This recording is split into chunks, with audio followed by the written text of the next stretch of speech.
हे शास्त्र संमत नाही. विठाला विठाला विठाला विठाला विठाला विठाला विठाला विठाल भुक्या नाही अन्न मेल्यावरी मेल्यावरी पिंडदान मेल्यावरी नाही अन्न भुक्या नाही अन्न मेल्यावरी पिंडदान मेल्यावरी पिंडदान मेल्यावरी पिंडदान. मग श्रद्धेने केलेली क्रिया त्याचं नाव आहे श्राद्ध. मग श्राद्ध केलं पाहिजे का? अनेक लोकांची शंका आहे हा. हो, केलं पाहिजे. काय केलं पाहिजे?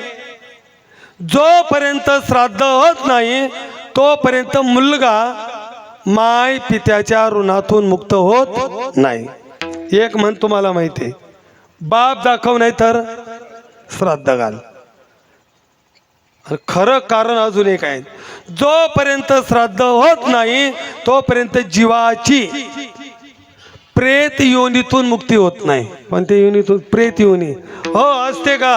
हो असते, खात्री करून देतो. बसा बसा, थोडा वेळ बसा. बसा थोडं 5-10 मिनिट, आपले 10-1 मिनिट आहे फक्त. विठाला विठाला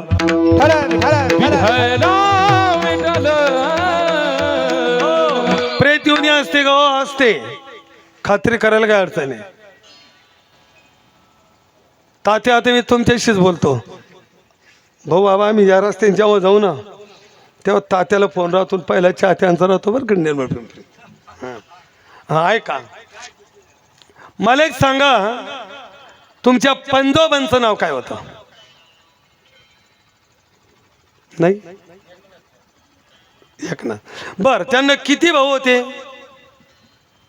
सांगा? काय सांगायचे माझ्याकडे तर रेकॉर्ड पाहिजे मला. हां बरं जाऊ द्या, असं आपण कल्पना करू. समजा आपले 3 पंजोबा होते. किती पंजोबा होते? 3. त्यापैकी दोघांचा विस्तार वाढला. किती जणांचा वाढला? दोघांचा. आणि एकाचा विस्तार बाबा वाढला नाही. मग ज्याचा विस्तार वाढला नाही त्याचं इस्टेट वारस हक्काने कोणाकडे आलं? दोन्ही पंजोबाकडं. बरोबर आहे देवा? पंजोबाकडं. पंजोबा गेले, वारस हक्क कोणाकडे आला? आजोबाकडे आला. आजोबा गेले, वारस हक्क वडिलांकडे आला. आणि वडील गेल्यावर वारस हक्क कोणाकडे आला? आपल्याकडे आला. बरोबर आहे? मग वडील गेल्यावर पिंडदान करताना आपण वडिलांच्या नावाने केलं, बरोबर? आजोबाच्या नावाने केलं, पंजोबाच्या नावाने केलं. पण ज्याचं इस्टेट खातोय त्याचं नावच माहिती नाही, त्याचं काय केलं? काही केलं नाही. आता आबा आपल्याला तो माहिती नाहीये, पण त्याच्या वंशात आपण आहोत हे त्याला माहिती आहे. कोणाला? त्याला माहिती. परत ऐका, पूर्वजांचं नुसतं वारस हक्काने इस्टेट नाही, त्यांचे रोग घ्यावे लागतात, त्यांचं रूप घ्यावं लागतं, त्यांचा रंग घ्यावा लागतो आणि त्यांचे गुण सुद्धा घ्यावे लागतात. मला सांगा, एखाद्या व्यक्तीला शुगर झाली आणि हॉस्पिटलला गेल्यानंतर डॉक्टर पहिलं विचारतात, यापूर्वी तुमच्या घरात कोणाला होती? हा म्हणे आजोबाला होती. मग इस्टेट घेतलं ना, शुगर फ्री आहे त्याच्यावर. मला सांग, टक्कल कोणाला आवडतो? टक्कल आवडतं का? आपण इस्टेट घ्यायचं टक्कल घ्यावं लागतं. मला सांगा, काळा रंग कोणाला आवडतो? नाही आवडत. पण इस्टेट घेतल्यामुळे रंग घ्यावा लागतो, त्यांचे रूप घ्यावं लागतं, त्यांचे रोग घ्यावे लागतात आणि त्यांचे गुण सुद्धा घ्यावे लागतात. विठाला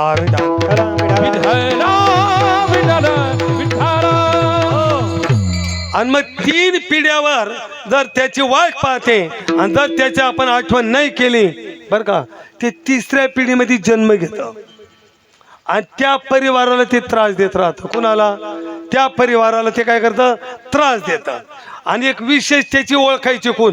अख्खा परिवार एका बाजूला, तो एकटाच एका बाजूला असतो. बाकीचा परिवार म्हणला का लोणी, तो म्हणतो नाही बाबलेश्वर. सगळं विरोधाभास. बरं, खून म्हणजे त्याच्या वाट्याला आलेलं इस्टेट हे चौकोनी राहणार नाही, तिरकोनी राहील. नाला तरी गेला, नदी तरी गेली, वाट तरी गेली. आणि त्या शेतामध्ये न लावता जुनाट पिंपळाचं झाड असेल. विठाला विठा विठाला विठाला विठाला. विठ्ठल आला पितृदोष. आता पितृदोषाचे भरपूर लक्षणे, फक्त एक सांगितलं आपल्या पुढे, जर त्यांची आठवण नाही केली तरी पितृदोष येतो, श्राद्धाचे कर्म नाही केलं तरी. आणि मग पितर नाराज होतात. पितर नाराज झाले का मग ते शाप देतात. मग आपले पितर नाराज आहे का संतुष्ट आहे ते ओळखण्याची एक दोन खुणा सांगतो. ऐका, रात्री झोपल्याबरोबर जर तुम्हाला निवांत झोप लागत नाही त्याने समजून घ्यावं माझे पितर नाराज आहे. पितर नाराज असेल ते निवांत झोपू देत नाही. एक पितर, एखाद्या व्यक्तीला मध्यरात्री झोप झाल्यानंतर तहान लागते, घसा कोरडा पडतो, ती व्यक्ती मध्यरात्री उठून पाणी पिते. जर आपल्याला तहान लागत असेल त्याने समजून घ्यावं माझे पितर तहानेलेले. ते जर तहानेले असेल तर ते आपला घसा कोरडा करतात. जेवणाला बसल्यानंतर जर ताटामध्ये नेहमी कायम केश येत असेल, ऐका, तरी आपले पितर उपवासी आहे. ते उपवासी असेल तर ते आपल्याला जेवण करू देत नाही.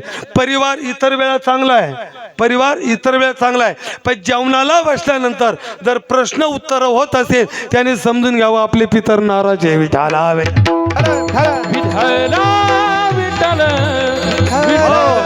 आणि मग ते नाराज होणे म्हणून श्राद्धाचे कर्म करावं लागतं. का करावं लागतं याचे एकच कारण आहे. 13 दिवसापर्यंत जीवदशा मृत्यू लोकामध्ये 13 पिंड खाल्यानंतर त्याला 1.5 फुटाचं शरीर प्राप्त होतं. प्रवास चालू होतो 13व्या दिवशी, पहिला मुक्काम आहे 17व्या दिवशी. पहिल्या मुक्कामाचं गाव आहे सोमपूर नावाचं नगर, पुष्पभद्रावती नावाची नदी. त्या वट वृक्षाखाली जीव विश्रांतीला थांबतो आणि मुलाकडून अपेक्षा करतो म्हणून आपण पहिलं मासिक श्राद्ध घालतो. मग तुम्ही म्हणाल मासिक श्राद्ध इथं केलं त्याला कसं काय मिळालं? त्याचे दोन बाजू आहे. पित्रांचं मुख म्हणजे अग्नी आहे. पित्रांचं मुख आहे. उदाहरण, कारागिराकडनं 4 ग्रॅमची मिरची चुल्यात पडली, खोकला इथं आला, का आला? तर अग्नीचा गुणधर्म आहे वस्तूचं पृथक्करण करणे. तसं पित्रांचं मुख आहे अग्नी.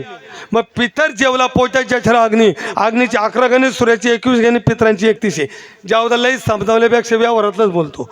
आता तुमचा मित्र दिल्लीला आहे, त्याने कॉल केला, म्हणजे मित्रा पैसे संपले, मला अर्जंट पैसे पाहिजे. मग तुम्ही काय केले? बँकेत गेले नाही, घरी गेले नाही, फक्त मोबाईल काढला, 6 सेकंदात इथून पैसे कुठे गेले?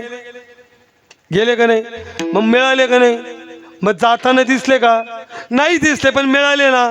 जसं यंत्राच्या साह्याने इथून दिलेले पैसे दिल्लीला पोहोचवतात, तसं श्रद्धेने मंत्राच्या साह्याने इथं दिलेले त्याला पोहोचतं. जितकं सामर्थ्य यंत्रात आहे तितकं सामर्थ्य मंत्रात आहे. विठाला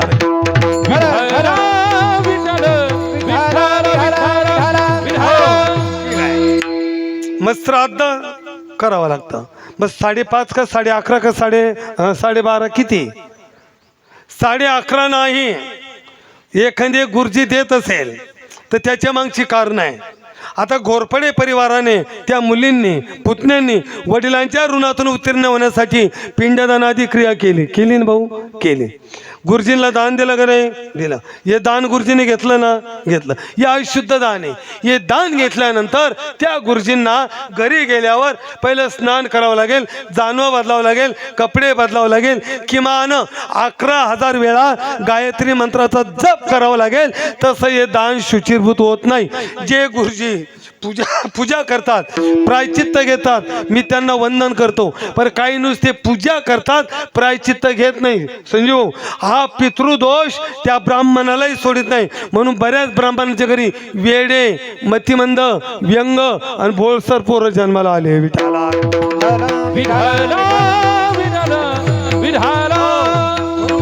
श्राद्धच करावं लागतं. आता कोणी केलं पाहिजे? खऱ्या अर्थाने वडील मुलाने, मुलगा नसेल पुतण्याने, मानस पुत्र. आता याच्या पुढे मुलगा नाही, मुलीच्या मुलाला, त्याचं नाव दोहित्र आहे. मुलीलाही अधिकार आहे, पत्नीला अधिकार आहे, सुनबाईला सुद्धा पिंडदान करण्याचा अधिकार आहे. आणि त्याच्या पुढे मुलीचा मुलगा दोहित्र नात्याने त्याला अधिकार आहे. आपल्या धर्मामध्ये आई वडील जिवंत असताना मुंडन आणि पिंडदान करण्याचा अधिकार नाही, पण मुलीच्या मुलाला आईच्या आई वडिलांचं पिंडदान करण्याचा अधिकार आहे. विठाला म्हणून श्राद्धादी कर म्हणून आजचे काही फक्त नियम आहेत. आज श्राद्ध आहे ना, आज सडा टाकू नये, रांगोळी घालू नये, हसू नये, रडू नये, विनोदाची गोष्ट करू नये, महिला मंडळींनी विणीला गजरा लावू नये, आज राग बोलू नये, क्रोधात बोलू नये, कोणाला शाप देऊ नये, आज भांडण करू नये, कोणाला विनमुख जाऊ देऊ नये. बरं, जिकडे पिंडदान करत ती जागा एकांतात पाहिजे, ती गावरणगाईची सेनाने सारवलेली पाहिजे. इथं सोन्याची भांडी पाहिजे, इथं चांदीचे, तांब्याचे, पितळाचे, दगडाचे, मातीचे गाडगे चालतील, पण स्टील आणि ॲल्युमिनियम चालत नाही. की आहे लोखंड यमचा त्यार. या पूजामध्ये लाल गंध चालत नाही, लाल फुल चालत नाही. दरबारची काडी मध आवर्जून पाहिजे. मध नसेल ते पितर त्या पिंडाला स्पर्श करत नाही, आणि दरबारची काडी नसेल तर ते पिंड दैत्यांच्या पितराला जातं. आणि एका कुळातला पितर जेवत नाही. जे पाहुणे पितृस्थानी असेल ते, आणि ज्या व्यक्तीनं पूजा केली असेल ती, त्या दोघांना नेम आहे, त्या दोघांनी श्राद्धाला बनवलेलंच अन्न खायचं, दुसरं अन्न खायचं नाही. आणि दुपारी जेवण केलं का दोघांनी संध्याकाळी उपवास आहे, त्या दोघांनी कुणाला हात जोडायचे नाही, पिंड सोडून कुणा दर्शन करायचं नाही, कुणाचा सन्मान करायचा नाही, आणि कुणाचा सन्मान सुद्धा स्वीकारायचा नाही.